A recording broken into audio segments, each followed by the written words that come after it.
Yesus, terima Engkau apa adanya. Tuhan menerima kekuranganmu hari ini. Tuhan menerima kelemahanmu hari ini.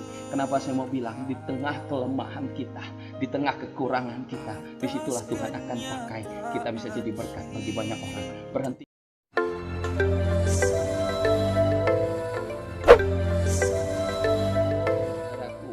Kembali sesenang bisa bertemu dengan saudara semua dimanapun saudara berada.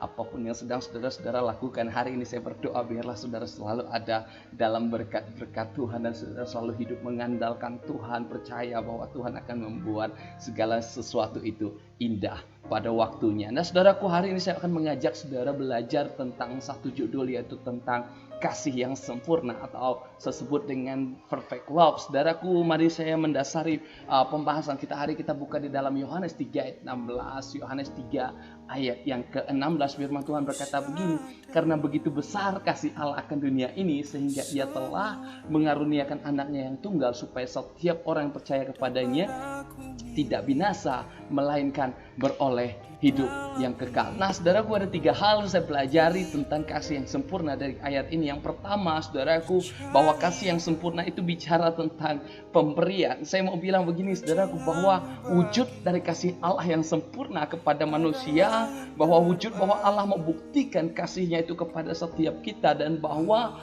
Allah itu begitu mengasihi kita semua saudaraku. Apa buktinya? Bahwa Allah memberikan anaknya yang tunggal buat kita saudaraku. Wah, luar biasa saudaraku. Kalau saya mau bilang bahwa ukuran pemberian sempurna adalah pemberian Allah itu sendiri.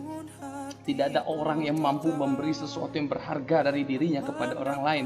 Tapi saya mau bilang saudaraku, bahwa Allah melakukan itu. Dia memberikan anaknya yang begitu berharga itu untuk setiap kita.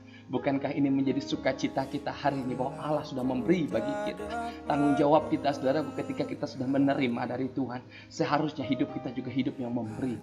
Saudaraku, dalam mengasihi Tuhan, apa yang bisa kita lakukan dalam hidup supaya kita bisa jadi berkat bagi orang lain? Kita harus belajar memberi. Mulai hari ini saudaraku, jangan selalu berdoa, Tuhan minta, Tuhan berkati saya. Mulai hari ini, Tuhan pakai saya supaya saya bisa jadi berkat bagi orang lain. Tuhan, apa yang saya miliki hari ini, mampukan saya supaya saya bisa memberi bagi orang lain, dan nama Tuhan dimuliakan. Itu yang harus kita lakukan sebagai anak-anak Tuhan saudaraku. Lalu yang kedua, saya pelajari tentang kasih yang sempurna, wujud dari kasih yang sempurna. Yang kedua adalah tentang penerimaan saudaraku. Wah, dahsyat saudaraku kalau kita harus belajar tentang bagaimana Tuhan menerima kita apa adanya. Buktinya apa saudaraku? Di tengah kekurangan kita, di tengah kelemahan kita, di tengah ketidakmampuan, ketidaksanggupan kita, bahkan di tengah-tengah bahwa kita ini adalah, bahkan Alkitab bahwa siapakah kita ini? Kita adalah debu yang ada saudaraku, tapi Tuhan menerima kita apa adanya. Saya mau bilang begini,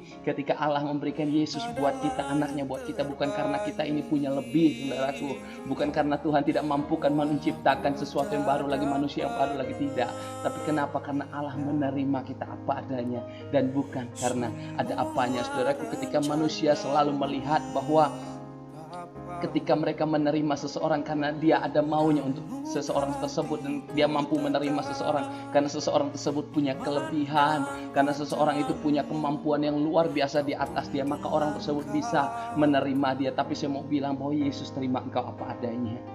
Tuhan menerima kekuranganmu hari ini. Tuhan menerima kelemahanmu hari ini. Kenapa saya mau bilang, di tengah kelemahan kita, di tengah kekurangan kita, disitulah Tuhan akan pakai kita bisa jadi berkat bagi banyak orang. Berhenti bilang bahwa hari ini saya tidak punya apa-apa. Berhenti bilang hari ini saya tidak bisa lakukan apa-apa. Kenapa saya mau bilang, di tengah kekurangan kita, kelemahan kita, Tuhan bisa pakai itu supaya kita bisa jadi berkat bagi orang lain. Lalu yang ketiga poin saya saudaraku, yang ketiga saya pelajari bahwa pemberian wujud dari kasih yang sempurna itu adalah tentang penghargaan.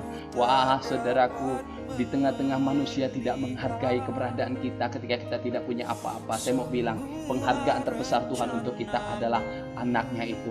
Penghargaan terbesar buat kita adalah bahwa salib itu sendiri saudaraku. Allah memberikan Yesus mati di atas kayu salib untuk menebus setiap dosa kita. Itu adalah penghargaan bahwa engkau adalah pribadi-pribadi yang berharga hari ini. Kalau kita harus melihat ke masa lalu kita, siapa kita? Kita adalah pribadi yang buruk. Paulus sendiri berkata, kalau saya harus melihat ke belakang, begitu jahatnya saya, dan saya tidak layak di hadapan Tuhan. Saya bilang engkau hari ini, ketika kita melihat ke belakang, kita tidak layak di hadapan Tuhan. tapi kita memandang salib. Salib, Yesus sudah mati buat kita, menebus setiap dosa kita dan mengingatkan kita kembali. Kita ini adalah pribadi-pribadi yang berharga. Dan kalau engkau tahu engkau berharga hari ini, seharusnya engkau hiduplah sebagai pribadi-pribadi yang berharga, bukan sebagai pribadi-pribadi yang murahan. Saudaraku, saya mengajak kita, sadarilah engkau dan saya hari ini, kita adalah pribadi-pribadi yang mulia di hadapan Tuhan. Kita adalah pribadi-pribadi yang berharga di hadapan Tuhan. Itulah wujud kasih yang sempurna yang Tuhan sudah lakukan dalam hidup kita. Dari tempat ini saya berdoa, Tuhan Yesus memberkati.